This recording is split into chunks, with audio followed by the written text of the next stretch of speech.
Hello Destiny players and random YouTube viewers. This week we are back with another build. Today we are starting our arc builds and we will begin with Titans. This build focuses on grenade spam and ad control. This build is extremely useful in Grandmaster Nightfalls, raids and dungeons.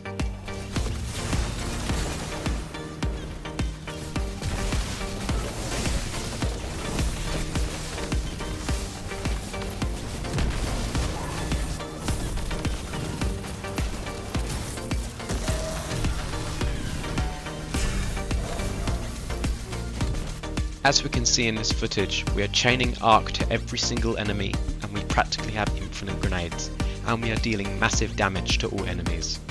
And before we start, I'd like to mention we have a second series on this channel. We are doing exotic weapon and armor reviews. That series is presented by the other owner of this channel, as this is a co-owned channel between me and a few of my friends. And with that out of the way, let's take a look at this week's build. Beginning with the fragments, we have Touch of Thunder. Your flashbang, pulse, lightning and storm grenades have enhanced functionality. Flashbang grenades emit an additional blinding flash on bounce. Pulse grenades create ionic traces and deals increased damage over time. Lightning grenades grant an additional charge and jolts on an initial blast. And storm grenade creates a roaming thundercloud that tracks and fires bolts at targets. Next, we have the aspect knockout. Critically wounding a target or breaking their shield infuses your melee attacks with arc energy and increases your melee range and damage for a short time. Defeating targets with melee attacks start health regeneration and makes you amplified. Moving on to our fragments, we have Spark of Resistance. While surrounded by combatants, you are more resistant to incoming damage. This fragment also grants us a plus 10 stat to strength. Next, we have Spark of Shock. Your arc grenades jolt targets. This fragment grants us a minus 10 stat to discipline. Thirdly, we have Spark of Magnitude. Your lingering arc grenades, lightning, pulse and storm grenades have extended duration. But finally, we have Spark of Ions. Defeating a jolted target creates ionic trace. Now, moving on to our supers and abilities. For our super, we have Thunder Crash.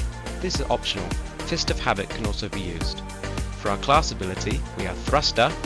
For our melee, we have Thunderclap. This is also optional, other melees can be used.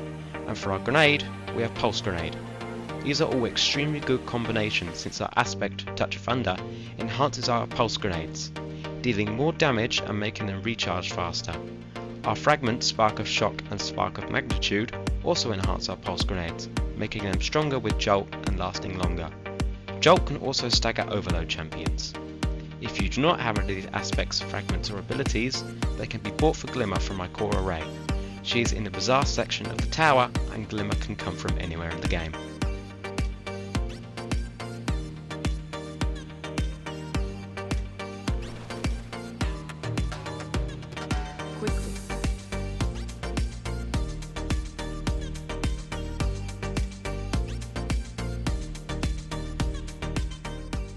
Moving on to our stats and armor mods, I would aim for 100 resilience, as we are granted a 30% damage reduction at all times, and 100 discipline, as this allows a base charge time of 1 minute and 1 second for our pulse grenades.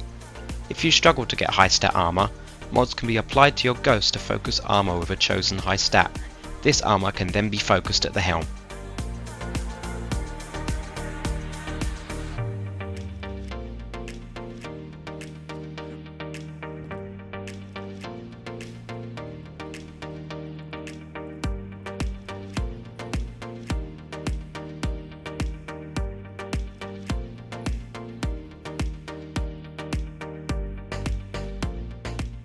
Now moving on to our armor mods, for our headpiece we have double ashes to assets as we gain bonus super energy on grenade kills, and multiple copies of the mod stack.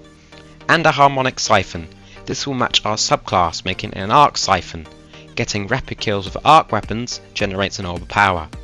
For our arms we have final power, grenade final blows generate an orb of power, bolstering detonation, dealing damage with grenade grants class energy ability, and grenade kickstart.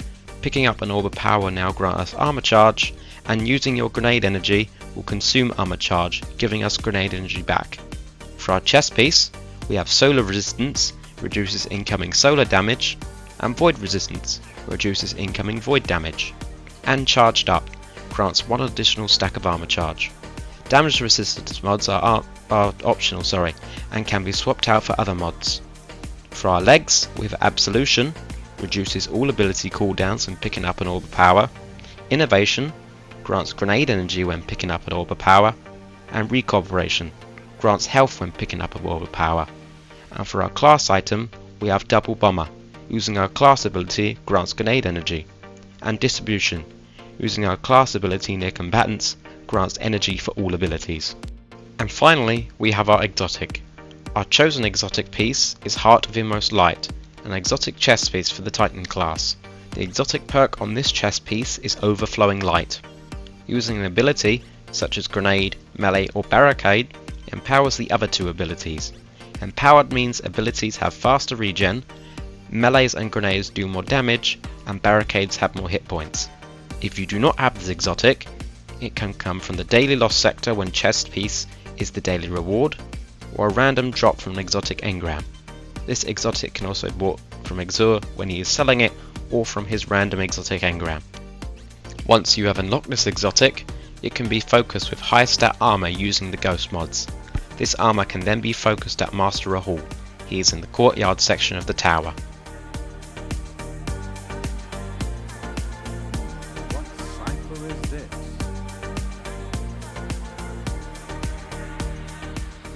To focus this exotic piece, you will need one exotic engram. These come from random defeated combatants, weekly rewards, season pass rewards, and vendor rank ups.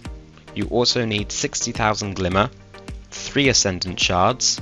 These come from Grandmaster Nightfalls, Master Dungeons, season pass rewards, vendor rank ups, and purchases from Master Rahul in his services section. And you will also need an exotic cipher. These come from Zur's Xenology bounties and season pass rewards. And that concludes our build, but as always, because it is tradition on this channel, I will show you some good weapons to pair with this build. These weapons are optional, you can use whatever you please. Starting with my primary weapon, I have the Hungary SR4 in the Adept variant. This is a kinetic 180 RPM precision frame scout rifle. This can be obtained from Grandmaster Nightfalls. For my secondary weapon, I have the Aikilos SMG in the crafted variant. This is an ARC 750 RPM aggressive frame submachine gun. As I said, this is the crafted variant. I will make a guide on crafted weapons next season as massive changes are coming. Next season is season 22, and that releases on Tuesday the 22nd. And finally, for my heavy weapon, which is also my chosen exotic, this build wouldn't be named God of Thunder without the Thunderlord. Thunderlord is an ARC 450 RPM machine gun. The exotic perk on this weapon is Rain Havoc. Final blows with this weapon generate stunning lightning strikes from above. This weapon has built-in anti-champion mods. This weapon is strong against overload champions. If you do not have this exotic, the only way to acquire it is from a random exotic drop. And that concludes this week's build. I hope you enjoyed this build, and we have many more in the future. And this Tuesday, like I stated earlier, marks the release date of Season 22. That means we have a new story, seasonal content, and changes to weapon crafting. And like I stated earlier again, I'll create a guide to the new weapon crafting system once it has been released. And with that, I appreciate you stopping by today. Thanks for watching, eyes up Guardians, and I'll see you Starside.